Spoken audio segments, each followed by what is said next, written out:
За өнөөдөр 2026 оны 5 дугаар сарын 21-ний өдрөө. За яагаад энэ өдөр мэдээлэл хийж байгаа юм бэ гэхээр 2025 оны 5 дугаар сарын 21-ний өдөр Монгол Улсын засгийн газраас хамтарсан засгийн газрын үед Монгол Улсын их хурлд нийтийн албан тушаалтны хууль бус хөрөнгийг хураах нөхөн төлөвлөх тухай хуулийн төслийг өргөн мэдүүлээд өнөөдөр яг 365 хонж байна. За бид бол яг нийтийн албан тушаалтны хууль хөрөнгийг хураах нөхөн төлөвлөх тухай анхдагч хуулийн төсөл нэг хууль гэж яриад байгаа боловч нэлээд олон хуулийн нэмэлт өөрчлөлт анхдагч хууль холбогдох баримт бичгийн эмхтгэл гэдэг энэ зузаан баримт бичгийг одоо бас яг 1 жилийн өмнө Монгол Улсын хурлын даргаар ажиллаж байсан Даш цэвгийн амар эсгэлэн даргаад өргөн барьсан юм а. Өнөөдөр жил өнгөрч байна. За энэ хугацаанд бол сонгогч олон түмний зүгээс энэ хөрөнгө хураах хуулийн төсөл чи юу болж байна? Яагаад хилцэхгүй байгаа юм бэ? Хилцэж гин үү гэдэг асуултыг байнга өдөр тутам тавьж байгаа. Тэгэхээр 2025 оны намрын чуулганы хилцэх асуудлын дарааллын 19 энэ хууль бус хөрөнгө хураах хуулийн төсөл багтсан юм а. Намрын чуулганы 9 дугаар сарын 15-ны өдөр эхэлсэн. Та бүхэн намрын чуулганаар юу болсныг мэдчихэж байгаа. Намрын чуулганаар Монгол ардын намын дарга хэн болох вэ? Монгол Улсын ерөнхий сайд цааш үргэлжлүүлж ажиллах уу үгүй юу? Монгол Улсын их хурлын дарга хэн болох вэ? Огцрохгүй юу гэдэг албан тушаалын хэрүүл хийсээр байгаа. 12 дугаар сард намрын чуулган завсарласан. Хилцэх асуудлын дарааллын 19 байсан энэ хөрөнгө хураах хуулийн төслийг огт хилцээгүй. За харин 2026 оны хаврын чуулганы хилцэх асуудлын дарааллын 9-д хууль бус хөрөнгө хураах хуулийн төсөл багтсан юм а. За Монгол Улсын хурлын даргаар ажиллаж байсан Монгол ардын намын дарга Нямсрын учрал энэ хуулийг бол хилцэх ёстой, хилцэн батлана гэж хаврын чуулганы нээлтэн дээр хэлсэн. Өнөөдөр хаврын чуулган эхлээд 2 сар гаруй хугацаа өнгөрлөө. Энэ чуулганы хилцэх асуудлын дарааллын 9-д байсан хөрөнгө хураах хууль маань одоо болтол их хурлаар хилцэгдэхгүй байна. Ийм учраас миний бие Монгол Улсын их хурлын дарга Самдгийн Бямб цогтод хандаад 2026 оны 5 дугаар сарын 11-ний өдөр хуулийн төслийг хилцүүлэх тухай албан тоо төгссөн. Энэ хуулийн төслийг хилцүүлээч гэдэг байдлаар өчигдөр байнгын хорооны хурал дээр энэ хуулийн төслийг хилцэхгүй байгаа шалтгааныг асуусан. Хууль зүйн байнгын хорооноос асуудал орж ирэхгүй байна даргын зөвлөл дээр. Тэгвэл хилцэхэд билээ гэсэн хариу өгсөн. Цаашдаа ингэж удмааргүй байна. Цаашдаа ингэж хизээ хилцэх нь мэдэгдэхгүй.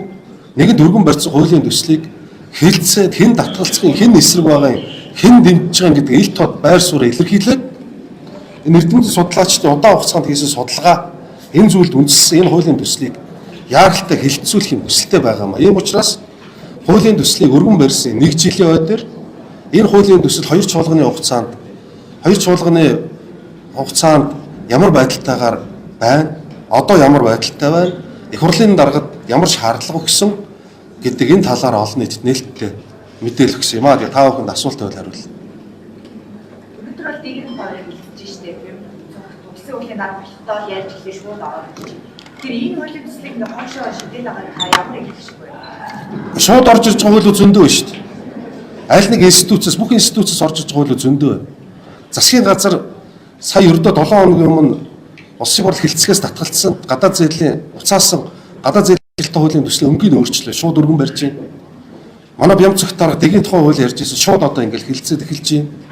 Манай улсын хурлын гишүүдийн өргөн барьсан олон хуулиуд хаврын чуулганы ихсний дараа өргөн барьсан олон хуулиуд хилцэгдэж байна. Хаврын чуулган дөнгөж эхлэнгүүд өргөн барьсан ерөнхийлөгчийн санаачилсан их хурлын тухайн хуулийг хилцэж дуусаад сар гаруй өнгөрч байна. А яг бүтэн жилийн өмнө 365 хоногийн өмнө өргөн барьсан энэ хууль маань байхгүй. Ийм учраас би ингээд шаардаад хилцээд өгөөч юм. Хуулийг хилцэх дараал гэр бүл юм ялгуулсан гэдэг хэмжээ асуулт хандаад байгаа шүү дээ. Та зүрх хүчний юм жоо. Тэгээ нэг юм бол дээрлэгч гэж юм. Тэгээ ер нь сая нөгөө хаврын чуулганы нээлт болтол бас нэлээд бохимдонгүй байсан сүрх хүчний юм. Тэгээд чуулган дээр бас эрх баригч Монгол ардын намын дарга мэдгдсэн энэ хуулийн төслийг хилцснэгээд сая ерөнхий сайдаас учрал ерөнхий сайд бас энэ хуулийн төслийг хилцэх ёстой гэсэн байр суурь илэрхийллээ. Тэгэхээр одоо ингээд улс төрийн хувьд бол ямар нэг саад өршөл байхгүй гэж үзэж байна. Тэгэхээр зүгээр хилцүүлээтэй чи энэ хуулийг одоо ингээд энэ хаврын чуулган 7 дугаар сарын 10-ны өдөр завсарлах баг. Хэрвээ ингээд завсарлах юм бол дахиад 9 дугаар сар хүртэл энэ асуудал хилцэгдэхгүй сунжирх нэ. Энэ асуудалдаа нэг цэг тавимаар байна. Энэ авилгач хулгайчдын хөрөнгийг хурдан хурааж хурдан үр дүн гаргамаар байна гэсэн ийм шаардлагатай. Одоо энэ хууль анх бүрэн баригдахад нэг асуудал дийдчихсэн шүү дээ. За энэ бол одоо батлагдвал нэг төрийн махны машин бий болчих үедээ гэсэн боломжтой байна гэдэг зүйлийг гişүүд хэлж ярьж байсан. Энэ дээр таны хувьд ямар байр суурьтай байна? Эсэргүүцэх аргумент. Тий. Эсэргүүцэх аргумент дээр хоёр юм хэлдэг. Хүн хэлмэгдүүлэхгүй те гэж хүн хэлмэгдүүд хорчихгүй гэж ойлгоогүй хүмүүстэй. Энэ хууль дээр хүнийг шоронд хорих тухай үг гэсэн байхгүй. Хүнийг шоронд хорих, байцаах, мөрдөх үйл ажиллагааг Монгол улсад эрүүгийн хуулиар зохицуулдаг. Эрүүгийн гişүүд хэн шийдвэрлэх хуулиар зохицуулдаг. Энэ хууль дээр 2002 оноос хойш их усроо тайлбарлаж чадахгүй байгаа хуулиас нь орлогоо нотлох байгаа тэр хөрөнгийг хураая гэж. Хураахтаа шууд хураахгүй шүүхээр орно. Тэгээд 3 удаа гарсан өршөөл хууль өршөөгдсөн авилгачид удаа дараагийн энэ үйлдэлүүд нь хэрэгсэхгүй болсон хөлц хугацаанд дууссан энэ хүмүүс за тэгээд олонний нүдэн дээр ингээд хөрөмжиж баяжсан мэдсээр байгаа мөртлөө бид нар яаж чадахгүй гэдэг тэр хэсэгт бол энэ хууль хотоод туснаа. Тэр хэсэг бол хэлмэгдүүлээ гэж орилох байх. Хэлмэгдүүлээд хаус юм хураачлаа, хэлмэгдүүлээд банкнд тэр төгрөгийн минь авчлаа гэж хэлэх байх. Гэхдээ шүүхийн процессын дагуу явагдана. Бүх зүйл шүүхтэр явагдах учраас энд ямар нэг хэлмэгдэх асуудал бол огт байхгүй. Онцлог зарлуудаас таад урдаач. Энэ 2008 оноос хойш одоо хууль хугацаа нэлээд уртсан тэгэхээр одоо өөрчлөсөн байдлаар хөрөнгө хураах ямар хүмүүс байгаа вэ? Та нэрч чадахгүй. Би тодорхой тооны бол яг тохиолдлуудыг хэлж чадна. Өнгөрсөн хугацаанд гарсан 2008 он, 2005 он, 13 онд гарсан өршөөлийн хуулиудад хамрагдсан хүмүүс хэрэг нь хэрэгсэхгүй болоод хөрөнгө аваад үлдсэн хүмүүс хамгийн ихний ээлжид хөрөнгөө бүгд хураалгав. Дээрээс нь 2002 оноос хойш нийтийн албан тушаалтанд төрийн өндөр албан тушаалах хичээс хүн болгон ээлж дарааллын дагуу бүгд хөрөнгөө шалгуулна. Одоо манай эрүүгийн хууль дээр жишээлбэл 100 сая төгрөг хүртэл үндэслэгийн хөрөнгөчнийг эрүүг эрэг тооцдог.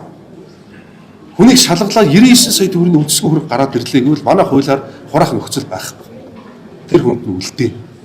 Тэгэхээр бол бид нар бол яг урьдчилсан байдлаар судалгаа хийгээд төрийн өндөр албан тушаал хасчихсан өндөр албан тушаал шүү. Өндөр албан тушаалд хасчихсан 3800-аас нэг 5000 орчим хүний асуудал эхний ээлжинд яригдах юм байна гэж бодож ирсэн. Хууль хэрэгжихэд хугацаа орно. Мэдээж гэхдээ энэ хуулийн дагаж мөрдөх журмын тухай хуулийн дагуу бид нар эхний ээлжинд бүх энэ төрийн өндөр албан тушаалтууд бол төрийн албаалчтай шалгана.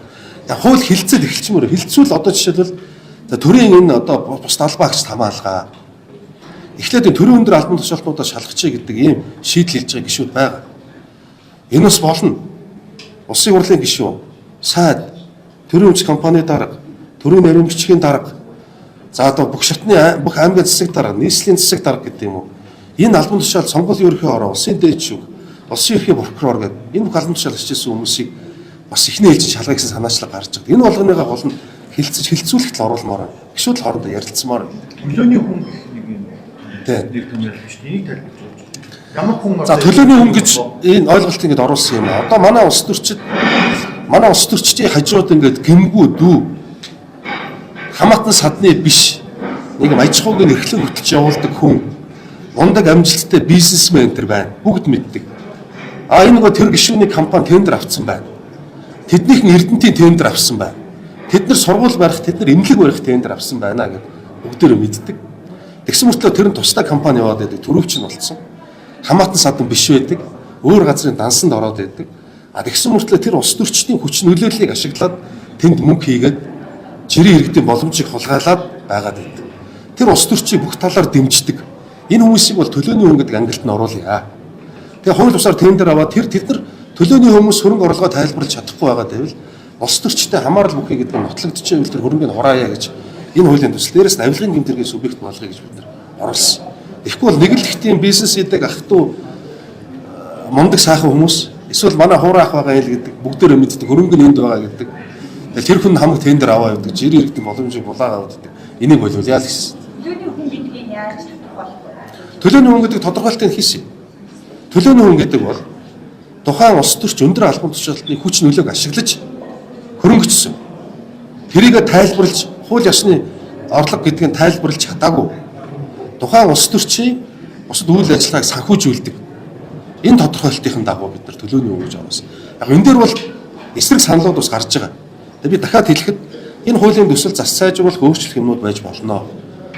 Монгол ус авилгатай тэмцэе гэж байгаа бол авилгын индексээ бууруулъя гэж байгаа бол бид нар ядаж нэг жилийн дараа 2 жилийн дараа авилгачдын хөрөнгөөр барьж байгуулсан сургууль цэцэрлэгийн нээлт хийгээд бай гэж байгаа бол одоо бид нар эртгэн л энэ хуулийн төслийг хэлэлцээд дагаж мөрдөх журам нэгээд хэрэгжилтийн хууль хэрэгжүүлэгч байгууллагуудаас авилгатай тэмцэх газраас цагдаагаас прокурор шүүхээс нэхээ сууж их ийм л хүсэлтэй